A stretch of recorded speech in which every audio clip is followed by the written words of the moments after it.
Welcome to Very Honored Frater BT's Esoterinerd podcast, episode 23. Back when I was a wee lad of Zelator, no, not Zelator Adeptus Minor, just Zelator, there were rumors that a man was performing the lesser banishing ritual of the pentagram in all of its full, wondrous detail, and people were going wild, and then there was a tape that was passed around, and someone had a copy of it, and there was one of those tape-to-tape decks back at the Temple of Isis, and so a few of us got some blank tapes, and, well, it started going around, and we used to listen to it in the car on the way out to the temple, and I always wondered who it was, because he made it anonymously under the name Golden Dawn LVX. I always wondered, until today. Let's get to the interview, shall we?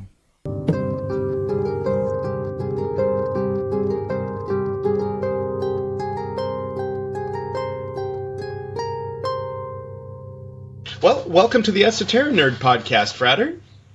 Well, thank you.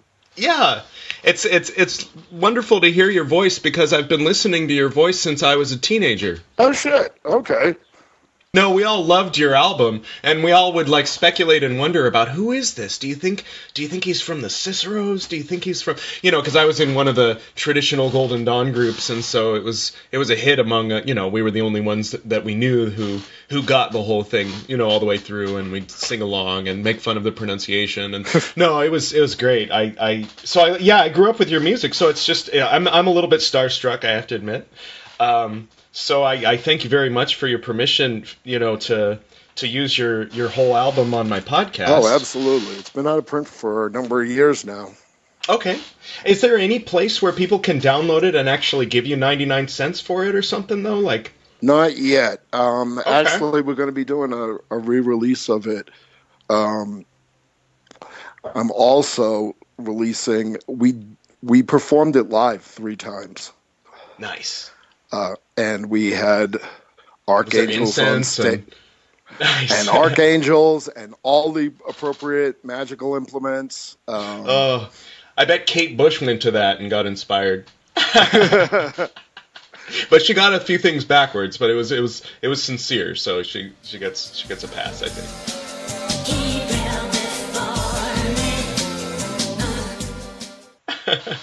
There's actually 2 members of the OTO that I know that met at one of the shows, and are married now. Cool. Yeah, that's great.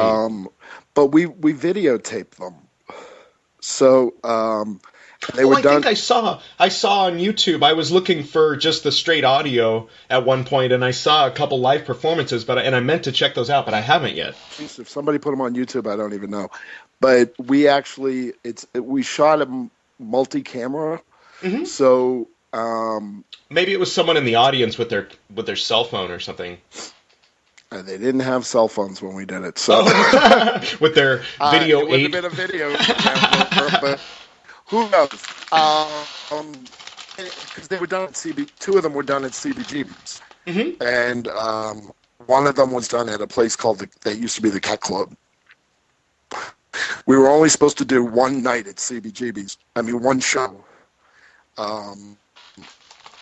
I had set it up, and I had asked him for his Deadest night because we didn't want any other bands playing.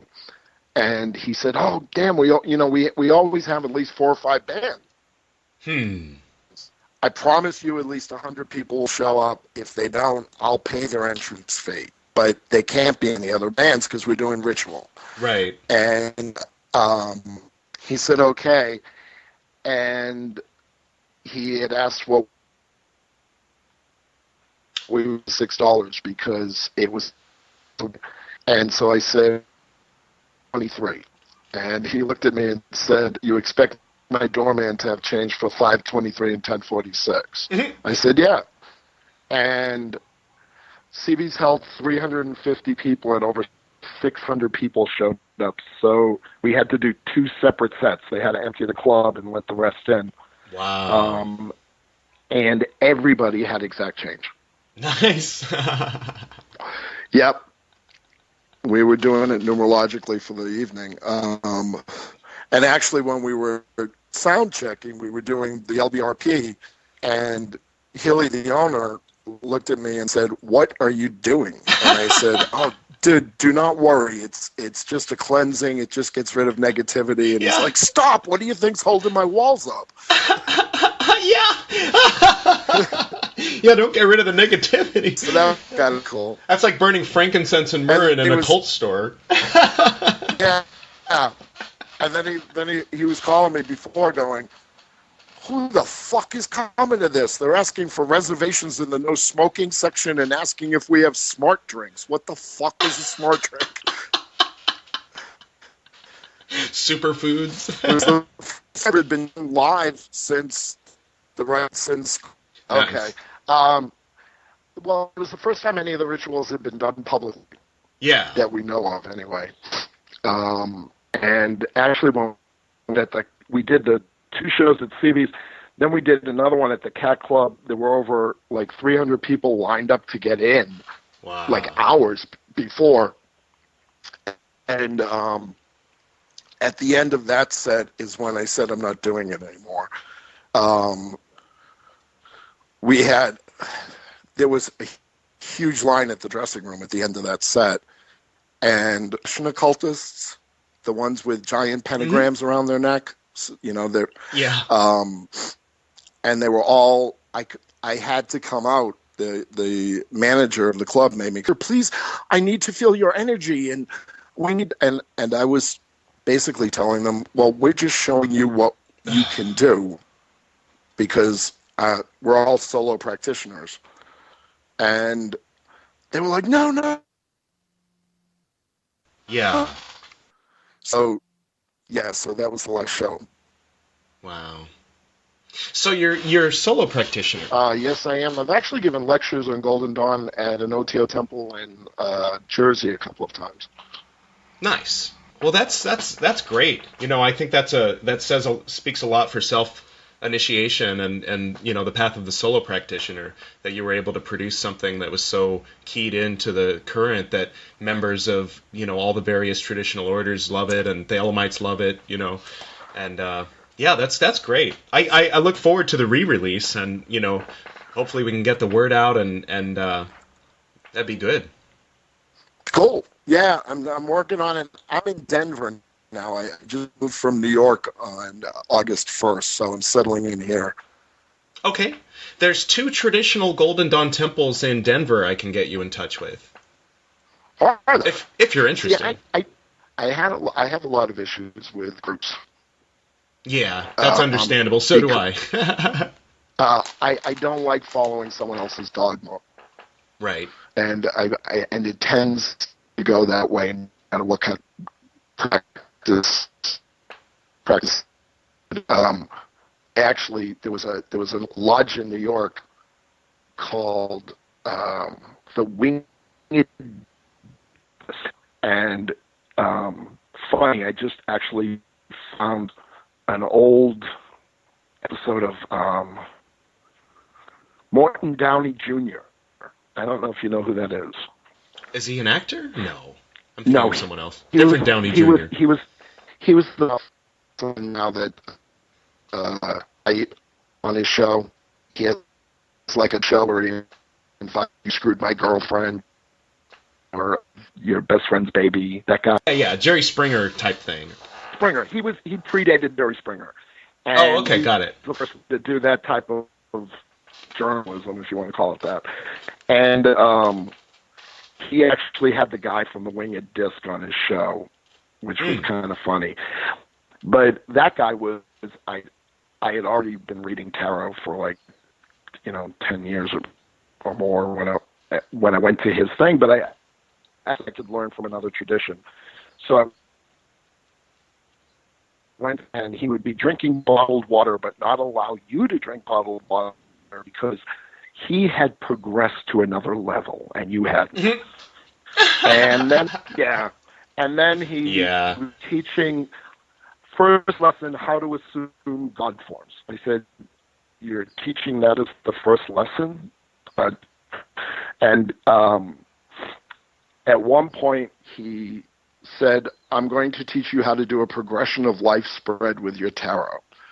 And I said, "Okay, I know it, but cool." and he picked me to do the progression of life. And he said to me, "You're not going to make any money in music ever. Going to be poor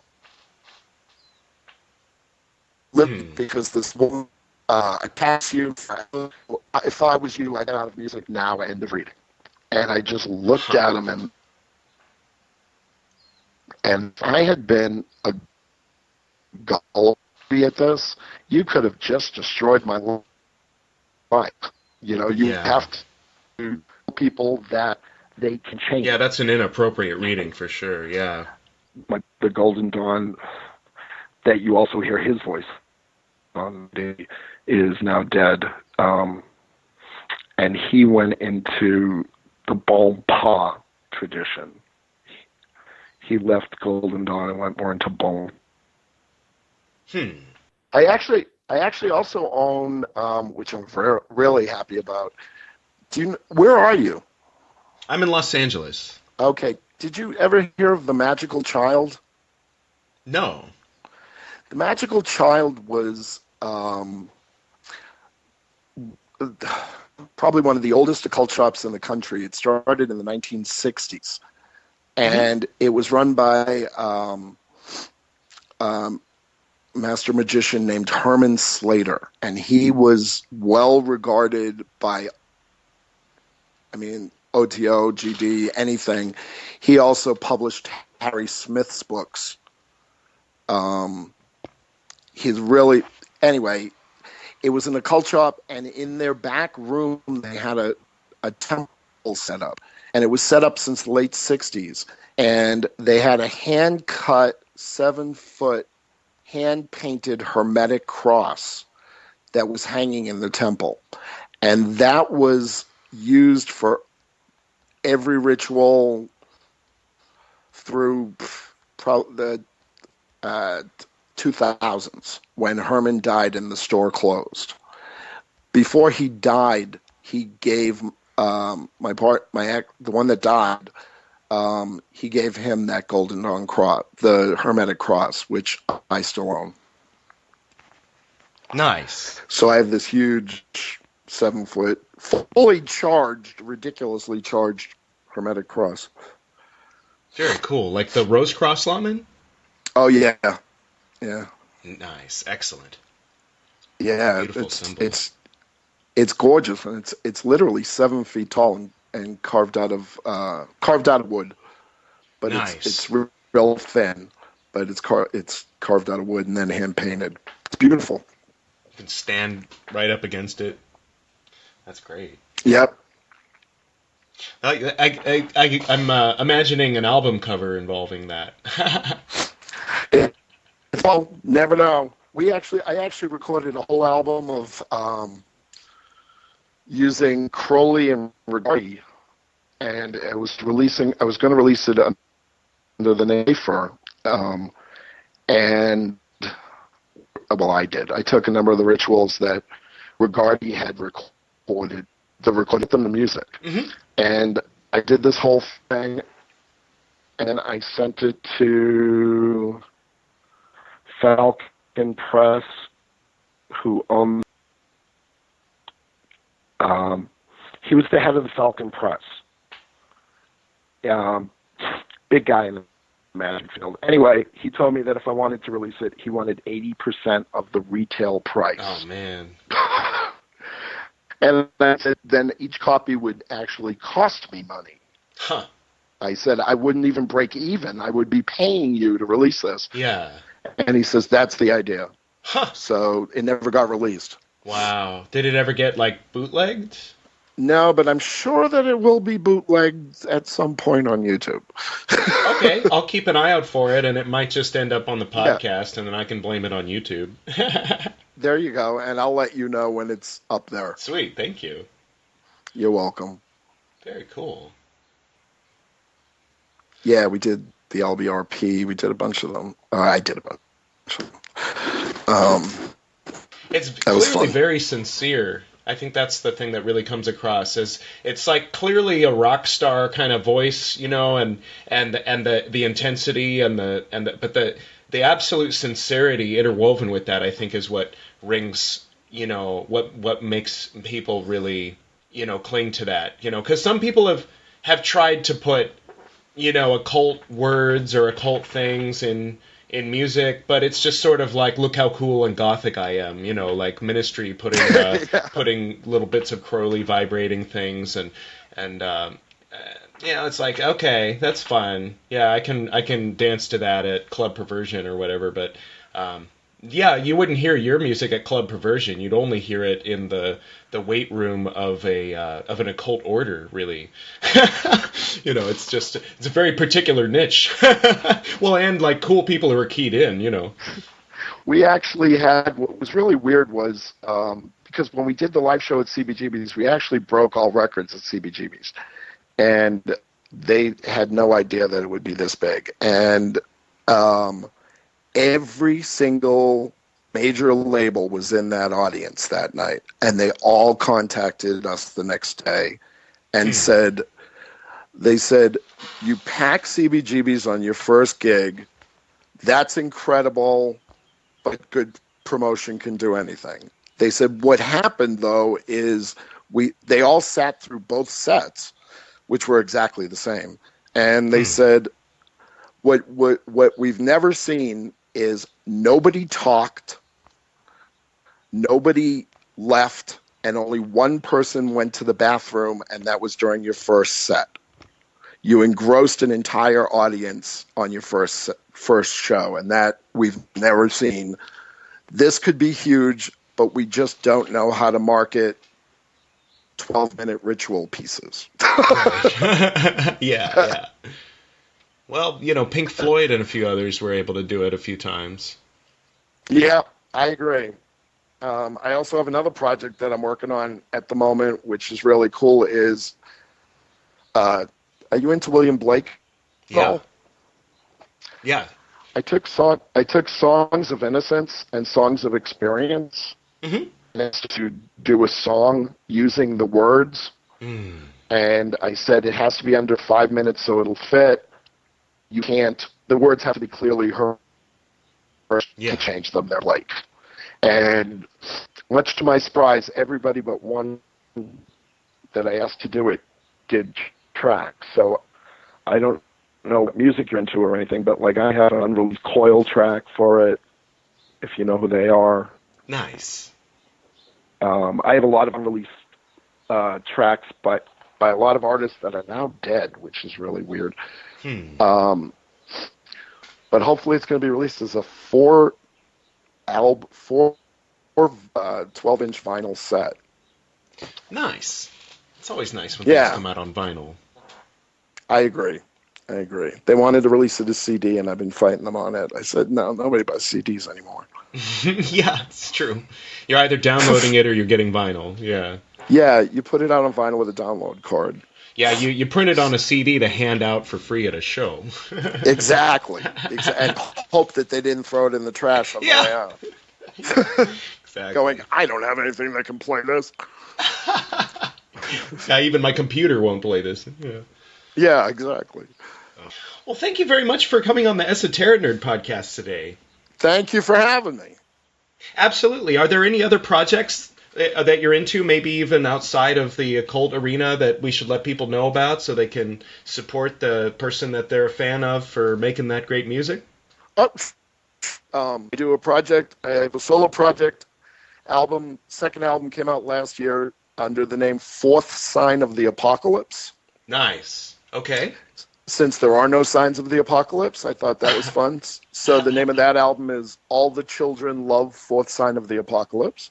Cool. And okay.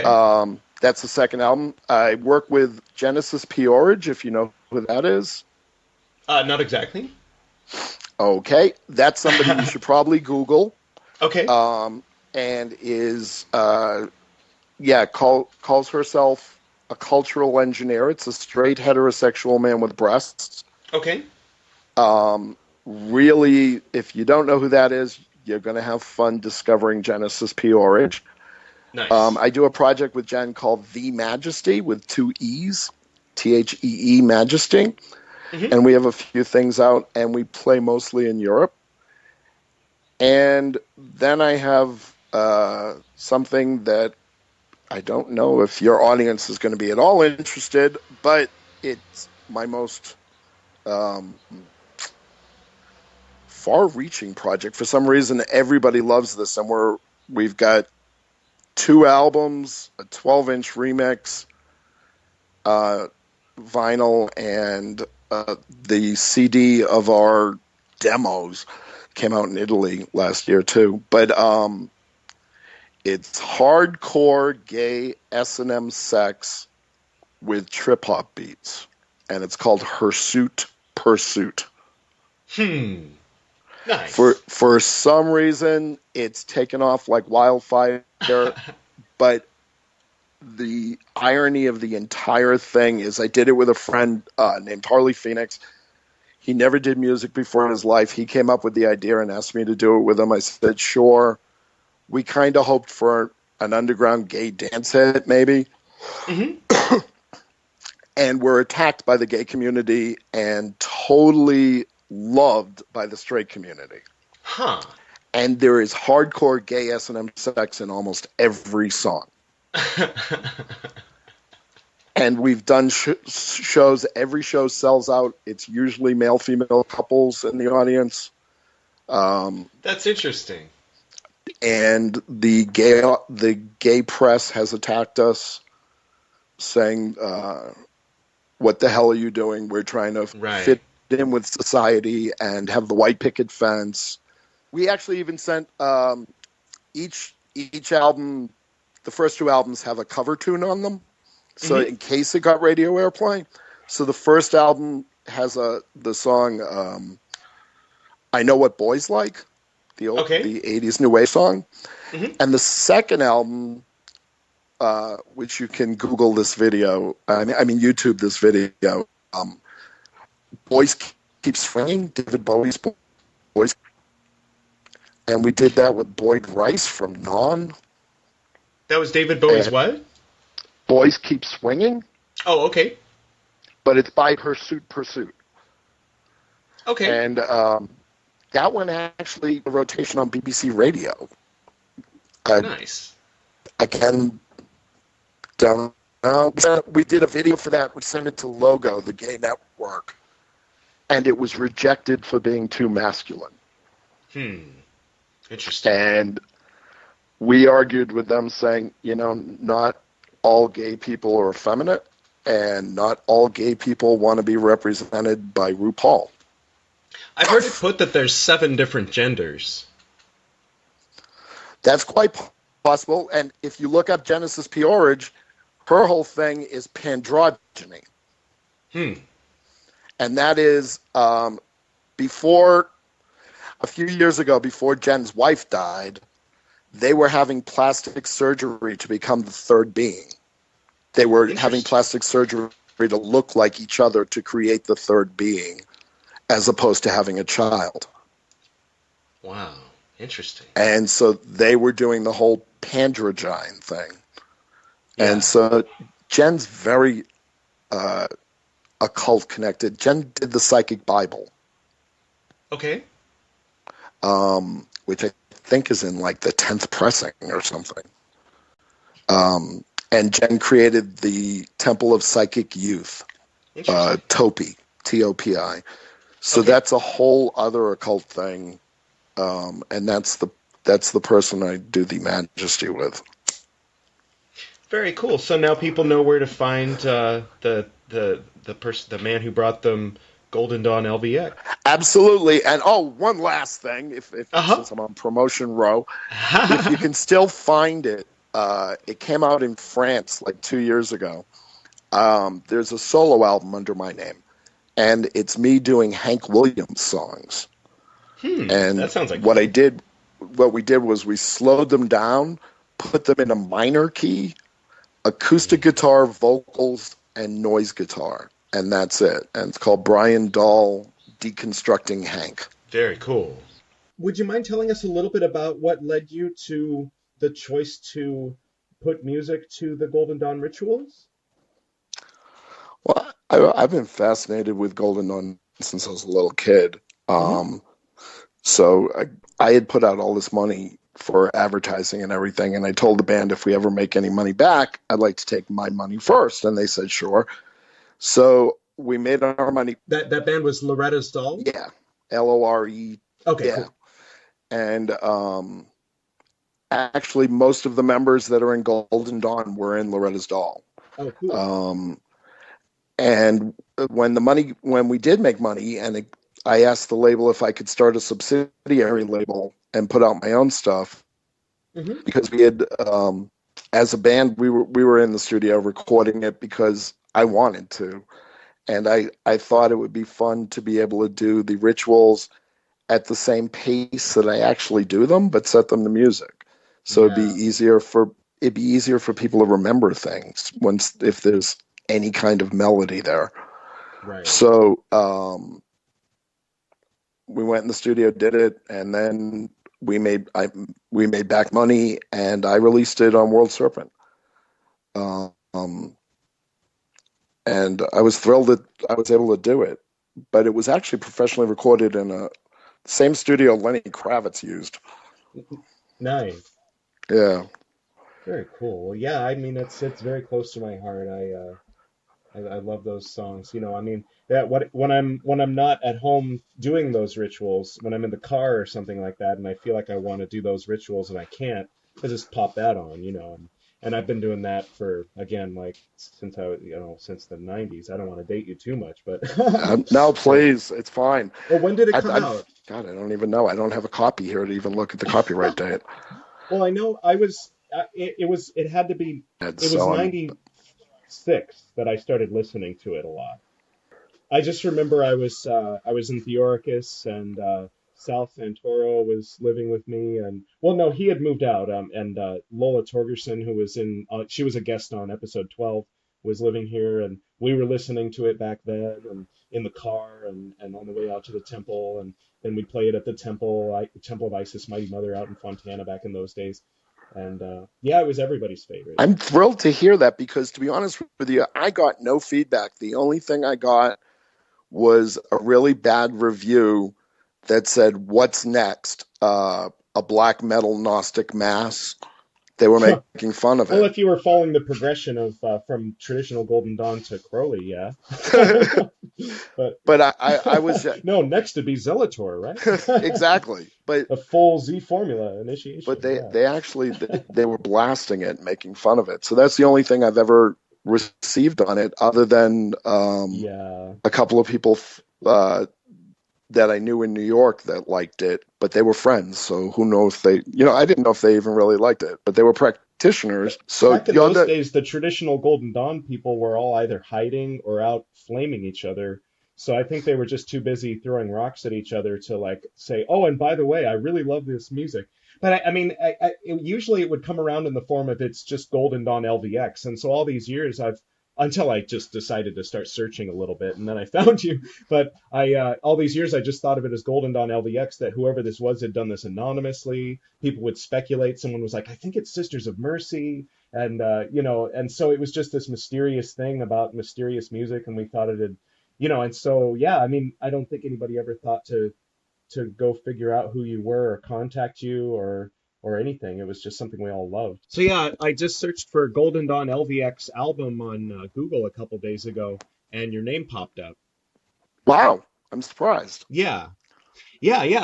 I always wondered. It was always a mystery to me, but so yeah, mystery solved, and now I can let everyone else know who I'm sure had like long ago, forgotten that they had wondered, Um, but I mean, it's the music's always familiar. I've already been playing little snippets of the tracks on this podcast, but I didn't want to play a whole track until I had talked to you about it. But I'm thrilled that you contacted me. I might, if you don't mind, I might just play the whole album straight through on this Not episode. at all.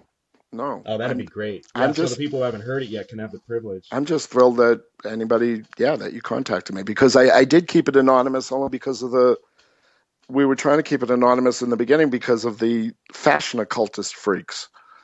Right. They'll search you out and and they're crazy. I automatically know that somebody's not real if they're wearing a giant pentagram outside their clothing.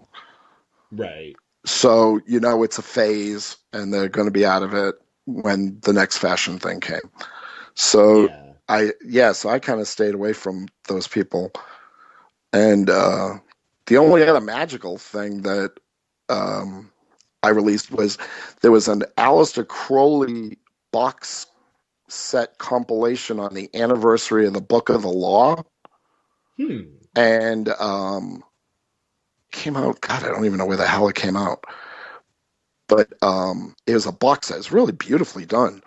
And I have a track on that as the Apocalypse. And at the very end of the song, you hear me, and I looped it. It sounds like an old 78 record at the very end, and you just hear me repeating, "Perdurable, why don't you come to your senses?" And I don't know if you get that. It's the Eagles' Desperado. Yeah. So, and I have that looping at the end, and I was like, geez, the magical people are going to kill me. But I No, think they all call him Crazy Uncle Al, even with the OTO. So I'm like, everybody should have a sense of humor with it. So yeah, if you don't, you miss the whole point. yeah. Yeah, I've known a few people who took it very seriously. Oh yeah. It's like dominatrixes who live their life that way in the outside world. Yeah, people who treat their coworkers and their family and their wives as if they're a philosophist talking to a neophyte. Exactly. Because they are at their cult in the closet at their friend's house. Exactly. Actually, all the magical names that were used on that were Golden Dawn members. Oh, cool. The original Golden Dawn members. Nice. They're their magical mottos. So that's what we chose for our names on there. And the illustrations are actual copies from the original Golden Dawn book by Rigardi that was put up by Ares Press in the 1920s. I have to admit, my copy of Golden Dawn LVX was on a blank cassette that was copied from someone else's copy. Oh, wow. Yeah. Wow. Well, you know what? Let me send me your email. Okay. And I'll try to locate it on one of my drives. I hope I still have it on one of my drives. And if I do, I'll send you. Would you prefer waves or MP3s? Oh, wow. I think I did manage to find the album. Oh no, maybe I didn't. What was I using? MP3s are great. All right, I'll send you 320 MP3s of it if I can find it. Sweet. Okay, yeah, I'll get you that right now, and then I can use that for this episode. Yeah, so it'll be a little better sounding. Yeah, excellent. Because it really was. The quality of the recording was amazing. We had a great. Oh yeah, I have the tracks. I don't know exactly where I got them. I think somebody must have ripped them, and it ended up there's like back when there were flash drives for a minute, right? A few years ago, there was a flash drive going around of every published occult book by everyone who was anyone in the Golden Dawn community, and the 5 tracks of Golden Dawn LVX were on that flash drive. Oh wow! And yeah. So that's where I ended up getting it. And it's handed around just between every magician that's who, funny. Is also a pirate. and you also does it include the song, the temple? Yeah, it's all tracks. Okay. I have it on my computer somewhere. Let me. No worries. I'll send you 320s. Yeah. So they'll be higher quality. Yeah, they'll be. Yeah. Well, thank you so much for talking to me on the Esoterinerd podcast today. Well, thank you so much for contacting me. You made my day. Absolutely, and I look forward to when with the re-release, and we'll get the word out. So even the people who already have it, will probably want to go on and support you by downloading it officially to make it real. Because as above, so below, right? You can. I agreed. Yeah. And hopefully they'll get a kick out of actually seeing it performed. Oh yeah. But like I said, there are two voices on there. I don't know if you realize that. One's mine and one's Kevin Wallen. Okay. He was the other magician on it, so we shared vocals on that. He was the more dramatic, Hakos, Hakos. Oh, right. That was him. The more singing stuff is me. Yeah. So, but yeah, he's very, it almost sounds Shakespearean the way he does it. Yeah. But he's the one that died. So. I see. Yeah. So, but he should get credit as well. He's. I wanted to mention I at one point, after practicing for many years in a traditional Golden Dawn temple, I decided to go get trained by a teacher at the University of Judaism in how to speak Sephardic Hebrew. And so, oh wow! So the way that I teach it is with Sephardic Hebrew pronunciation, and so that's just where I'm coming from. You know, I didn't mean to like. To pick on the pronunciation. I'm just a big snob when it comes to Hebrew pronunciation. It's okay. Believe it or not, I pick on Paul Foster Case too. So you're in good company. Believe it or not, I studied with a rabbi. So there you go. Oh, nice. Yeah. That's cool. I had First Holy Communion, confirmation, and a bar mitzvah. Very cool. So that's why I went over to Golden Dawn. Yeah, you can feel it. You can feel the good solid heart current coming through the performance of those rituals. And so, I mean, like I said, it's that plus the excellent music that together make it great. And the sincerity, it's I think I'm speaking for a lot of people when I tell you thank you very much for that music. It's inspired a lot of us. When we feel down and we're like, oh, I'm just a big weirdo for being into Golden Dawn magic, and then we put on your music and we feel like we're part of a community that we don't even know, and it's faceless. And now you have a face, and they'll know your name, so it's good. That is so cool. Thank you so much. Absolutely, thank you. All right. Well, keep in touch, and I will totally look for those files and send them to you. Sounds great. If I can find the Rigardi and Crowley, the cipher ones as well, I'll send you those as well. Cool, very cool. Thank you. You're welcome. And we'll be in touch, and I'll have you back on the Esoterinerd podcast when things start moving with that album. Excellent. Yeah. Have a great day, and you great too, meeting you. Likewise. All right. LVX. Blessed be 93 and all that cool jazz. Blessed be. Bye-bye. Bye-bye.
fire on. Pecas, esti bibeloi.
Before me Raphael, behind me Gabriel, on my right hand Michael, on my left hand Oriel. Before me the flames of the pentagram, behind me shines the six-red star.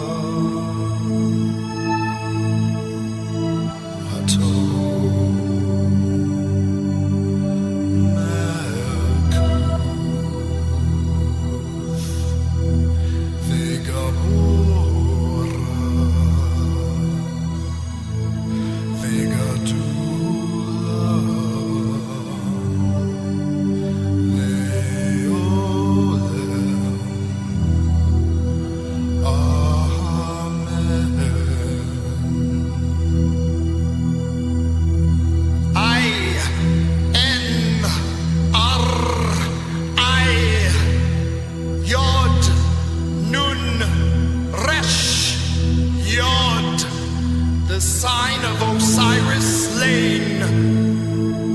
El, the sign of the morning of Isis. V, the sign of Typhon and Apophis. X, the sign of Osiris risen. L, V, X, light in extension, the light of the cross. Virgo, Isis, mighty mother. Scorpio, Apophis, destroyer. Sol, Osiris, slain and risen. Isis, Apophis, Osiris.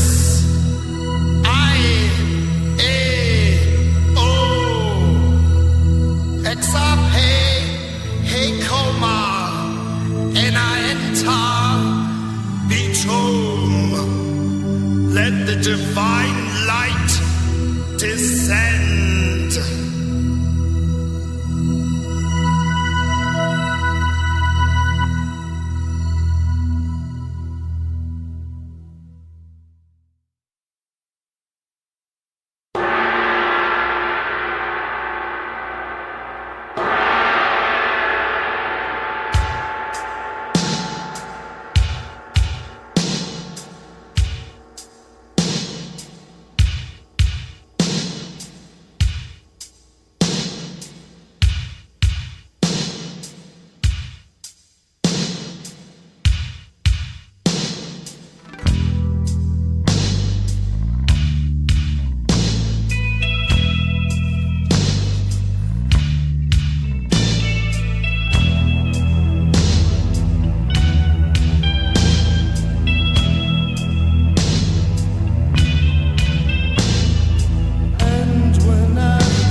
resurrection and the life.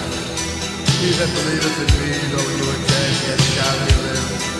And whosoever liveth and believeth in me shall never die.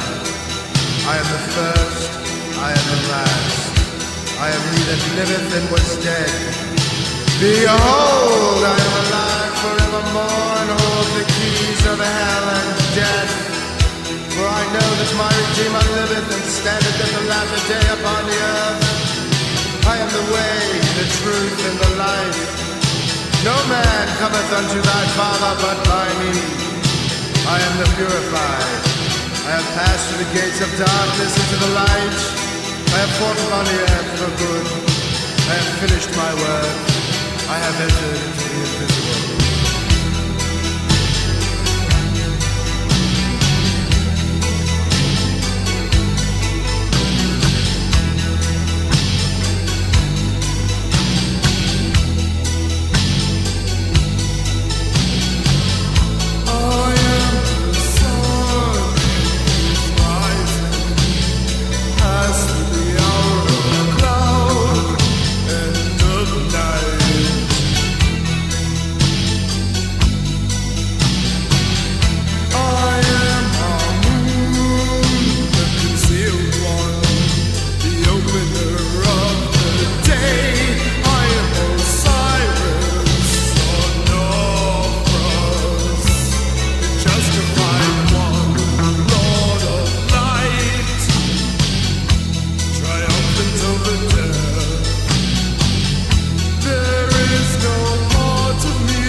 Silent with the ineffable, the dweller in the invisible, let the white light of the divine spirit descend.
Subject unto me, so that every spirit of the firmament and of the ether, upon the earth and under the earth, on dry land and in the water, of whirling air and of rushing fire, and every spell and scourge of God, the vast one may be obedient unto me.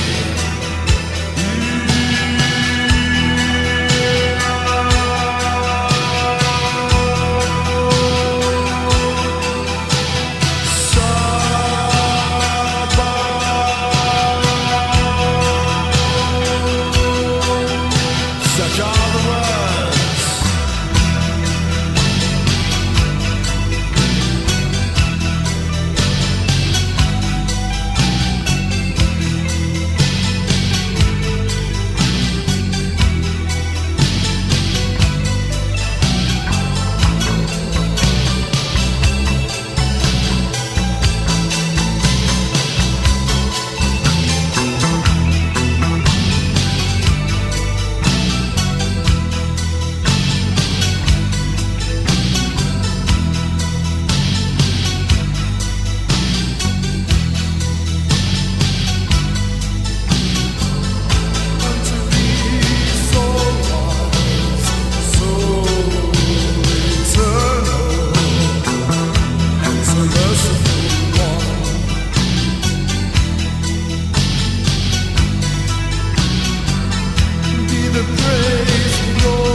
In the divine name, I hey-oh, I invoke thee.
Yehovah Shah, forever. I now declare this temple duly closed.